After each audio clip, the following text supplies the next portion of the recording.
दोस्तों, जब कभी भी साइंस या टेक्नोलॉजी की बात होती है तो अक्सर ही हमें जिन वैज्ञानिकों के नाम सबसे ज़्यादा सुनने को मिलते हैं वो है न्यूटन, एल्बर्ट आइंस्टीन और टेस्ला जैसे महान वैज्ञानिकों के। जबकि महान वैज्ञानिकों की इस लिस्ट में हमें एक भी मुस्लिम वैज्ञानिक का नाम नज़र नहीं आता। लेकिन दोस्तों, अगर मैं आपसे ये कहूँ कि इतिहास के पन्नों में ऐसे भी मुस्लिम वैज्ञानिकों का जिक्र मिलता है कि जिनकी रिसर्च और आविष्कारों को न सिर्फ दुनिया सलाम करती है बल्कि न्यूटन और आइंस्टीन जैसे महान वैज्ञानिक भी उन्हें अपना गुरु मानते थे। तो दोस्तों, ये बात सच है कि आज मुसलमान अपने सबसे बुरे दौर से गुजर रहा है। लेकिन अगर हम तारीख के पन्नों में कुछ सदी पीछे जाकर देखें तो हमें हर फील्ड में, चाहे वो साइंस हो या फिर बड़ी बड़ी सल्तनतों की कहानियाँ, हमें हर जगह सिर्फ और सिर्फ मुसलमान ही नज़र आते हैं। आज की अपनी इस वीडियो में हमने इतिहास के टॉप 5 ऐसे ही मुस्लिम वैज्ञानिकों का जिक्र किया है कि जिनके आविष्कार और रिसर्च ने विज्ञान के इस क्षेत्र में एक नई क्रांति लाई थी। तो दोस्तों, टॉप 5 मुस्लिम वैज्ञानिकों की इस लिस्ट में नंबर 5 पर नाम आता है मोहम्मद अल गफीकी का। दोस्तों, आपने मोतियाबिंद बीमारी के बारे में तो सुना ही होगा। इस बीमारी में इंसान की आंखों के सामने एक सफ़ेद परत सी आ जाती है जिसकी वजह से उसको कुछ भी साफ दिखाई नहीं देता। आपको जानकर शायद हैरानी होगी कि आज से लगभग 900 साल पहले जिस वैज्ञानिक ने इस बीमारी का इलाज किया था वो मुसलमान ही था और उसका नाम था मोहम्मद अल गफीकी। वो मोहम्मद अल गफीकी ही थे कि जिन्होंने एक ऐसी सुई का आविष्कार किया था कि जिसको आंखों के लेंस में घुसाकर आंखों के अंदर जमा सफ़ेद परत को बड़ी आसानी से निकाल लिया जाता था। 900 साल पहले इस लाइलाज से दिखने वाली बीमारी का सफल इलाज खोजने की वजह से मोहम्मद अल गफीकी को मेडिकल फील्ड और साइंस के इस दुनिया में एक अलग ही मुकाम हासिल है। दोस्तों, टॉप 5 मुस्लिम वैज्ञानिकों की इस लिस्ट में नंबर 4 पर नाम आता है अबू इसहाक याकूब अल किंदी का। आपको बता दें, 9वीं सदी में पैदा होने वाले याकूब अल किंदी का नाम हमेशा से ही दुनिया के महानतम वैज्ञानिकों में शुमार किया जाता है। इन्होंने ही सबसे पहले काफूर की खोज की। अल किंदी ही वो वैज्ञानिक थे जिन्होंने सबसे पहले बताया कि लाइट की रफ्तार साउंड से ज़्यादा होती है। आपको जानकर शायद हैरानी होगी, अल किंदी ने अलग अलग विषयों पर तकरीबन 400 से ज़्यादा किताबें लिखी है। इस वैज्ञानिक ने ही सबसे पहले बताया था कि बादलों की टकराने की वजह से बिजली चमकती है और लाल रंग सबसे ज़्यादा तेज़ी से फैलता है। इसकी खोज भी अल किंदी ने ही की थी। अल किंदी कितने काबिल वैज्ञानिक थे इसका अंदाज़ा आप इसी बात से लगा सकते हैं कि उनके द्वारा लिखी गई किताबें आज भी यूरोप की कई बड़ी यूनिवर्सिटीज़ में पढ़ाई जाती है। दोस्तों, टॉप 5 मुस्लिम वैज्ञानिकों की इस लिस्ट में नंबर 3 पर नाम आता है इब्ने सीना का।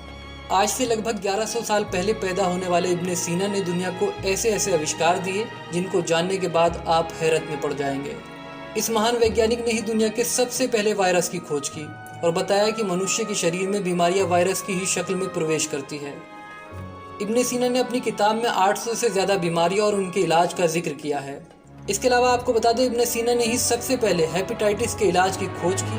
उनके द्वारा लिखी गई किताबें 19वीं सदी तक ऑक्सफोर्ड में पढ़ाई जाती रही। इनको मध्यकालीन युग का सबसे महान वैज्ञानिक भी कहा जाता है। दोस्तों, टॉप 5 मुस्लिम वैज्ञानिकों की इस लिस्ट में नंबर 2 पर नाम आता है इब्ने अल हैतम का। कहते हैं, वक्त यानी समय को रोका नहीं जा सकता, लेकिन गुजरे हुए वक्त को कैमरे में ज़रूर कैद किया जा सकता है और कैमरे के द्वारा खींची गई तस्वीरों को देखकर हम गुजरे हुए वक्त की यादों में ज़रूर पहुंच सकते हैं। लेकिन क्या कभी आपने सोचा है कि कैमरे का आविष्कार किसने किया और कैसे किया?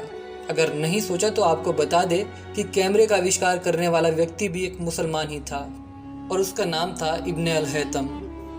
इसके अलावा वो इब्ने अल हैतम ही थे कि जिन्होंने हमारी आंखों के बीच के हिस्से का नाम लेंस रखा, जिसको आज भी इसी नाम से जाना जाता है। आपकी जानकारी के लिए बता दें, दुनिया के सबसे पहले डैम का नक्शा भी इब्ने अल हैतम ने ही तैयार किया था। इसके अलावा उन्होंने ही दुनिया को सबसे पहले बताया था कि लाइट यानी प्रकाश में शक्ति होती है। इब्ने अल हैतम को उनके आविष्कार और खोजों की वजह से हमेशा साइंस की इस दुनिया में एक अलग ही मुकाम हासिल है। टॉप 5 मुस्लिम वैज्ञानिकों की इस लिस्ट में नंबर 1 पर नाम आता है जाबिर इब्ने हय्यान का। दोस्तों, जाबिर इब्ने हय्यान का नाम तो आप में से ज़्यादातर लोगों ने बखूबी सुना होगा। जाबिर इब्ने हय्यान का जन्म आज से लगभग 1300 साल पहले 721 ईस्वी में ईरान में हुआ था। वो जाबिर इब्ने हय्यान ही थे जिन्होंने सबसे पहले तेज़ाब की खोज की थी। इसके अलावा उन्होंने एक ऐसे तेज़ाब का भी आविष्कार किया था जिसकी मदद से सोने को बड़ी आसानी से पिघलाया जा सकता था।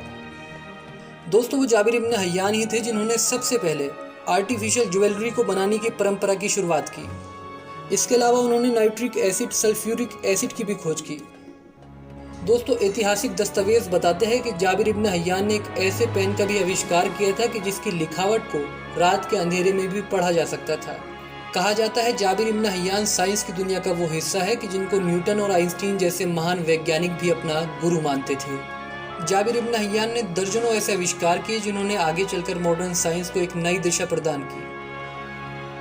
तो दोस्तों, ये थे दुनिया के इतिहास के टॉप 5 मुस्लिम वैज्ञानिक के जिनके आविष्कारों को आज भी दुनिया सर झुकाकर सलाम करती है।